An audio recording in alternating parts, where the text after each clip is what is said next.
You guys, it's getting hotter and hotter with this Justin Baldoni and Blake Lively case. Justin Baldoni just sued Blake Lively and her husband Ryan Reynolds for $400 million, alleging defamation, extortion over It Ends With Us. Extortion, guys. He's throwing in extortion, that they tried to extort him.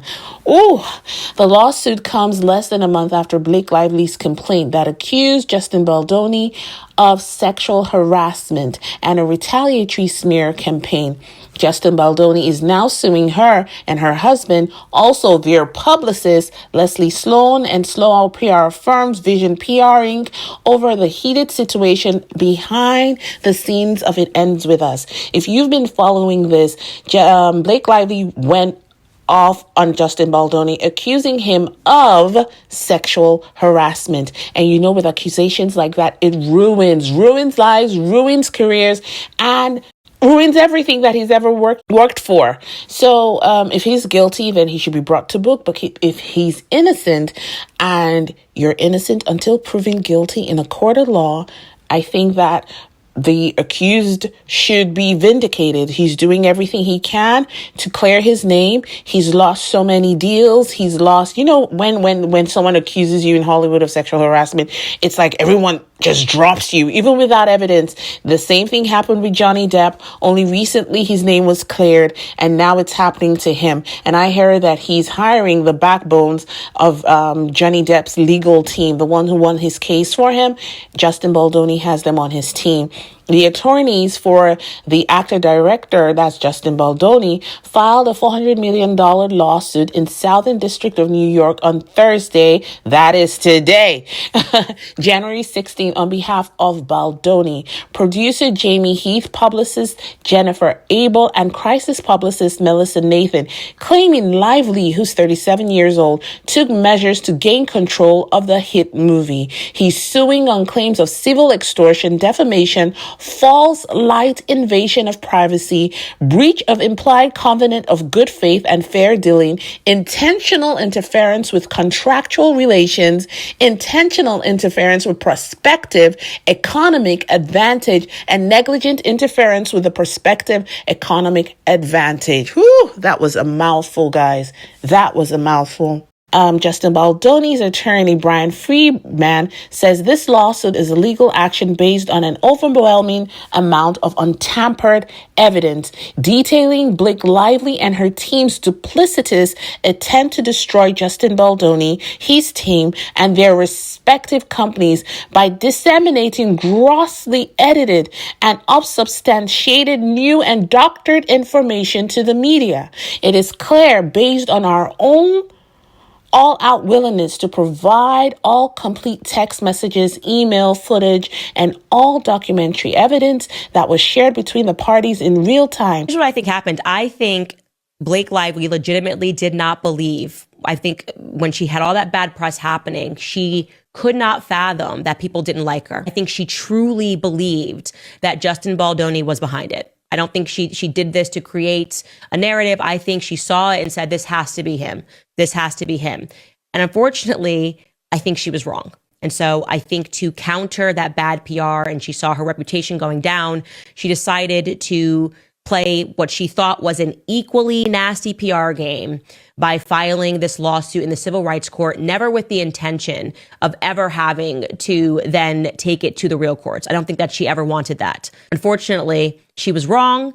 She filed it, and the public then said, wait a second, are you playing a PR game rather than Justin Baldoni? And now she had to back that up by really filing it in court.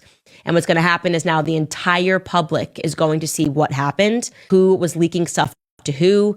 And like I said, my money is on Blake Lively being wrong. I think she is 100% wrong. If this doesn't make him a good guy, doesn't make Justin Baldoni a great guy, please do not think I'm a Justin Baldoni stan. I know nothing about him, and I hate 90% of Hollywood. But in this circumstance, I just think he's going to win the lawsuit. And I think New York Times, based on what I have seen of what I would describe as doctored correspondences, doctoring it by not giving people the full correspondences, is going to end up having to settle this lawsuit and paying Justin Baldoni, as well as the PR women that are listed in this lawsuit, paying them out for misrepresenting what they actually said. That's my take. You can agree with it. You can not agree with with it.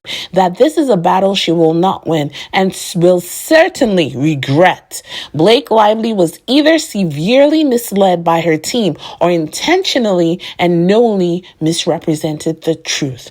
Let's not forget Miss Lively and her team attempted to bulldoze reputations and livelihoods for heinously selfish reasons through their own dangerous manipulation of the media. Oops. Listen, this is getting heated and I will be following this case. In the meantime, let's take a look at what everybody else has to say as to what's been going on. And then you can let me know in the comment section how you feel about this situation.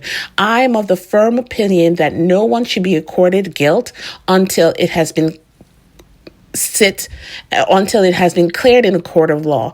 And I do not believe that gender automatically assigns guilt. Just because a woman is saying that this is sexual harassment doesn't mean it's the truth. And just because a man is saying he didn't do it doesn't mean that he's innocent. Gender should have no role in assigning guilt or innocence. Only the facts should. Let me know how you feel about it in the comment section. Ciao. To showing what clearly you learned from talking to all of these survivors. Yeah, well, the first thing is, like, what Ryle does in the movie is unforgivable. And there's never an excuse. No matter how much trauma a man has, there is never an excuse to lay hands and hurt a woman, physically or emotionally. And we have to also understand that the majority of domestic violence isn't visible. These are the scars are invisible. These are things that, it's emotional, it's gaslighting, it's all of the various things that so many people experience. So for me, the secret, if there was a secret, was to just make sure that the audience understood why Lily could fall in love with him. Because I didn't want anyone judging her. I think we judge enough women and victims, and we've been asking the same question for years, like, why doesn't she leave? I didn't want anyone to ask that question. I wanted people to understand why they stay. Why? Because that's the question. But the real question is, why do we keep allowing men to harm? I'd be fighting alongside them, but my calling is to one day host a podcast that monetizes the women's movement. Hey, cowboy, my eyes are up here. I know it's tempting. I look at it too sometimes. If they could only process their childhood trauma, they'd go on one heck of a healing journey. Over my dead body. What would ever happen to me? Lots of stuff. Sorry about that. Tremble not, sweet Mary Poppins.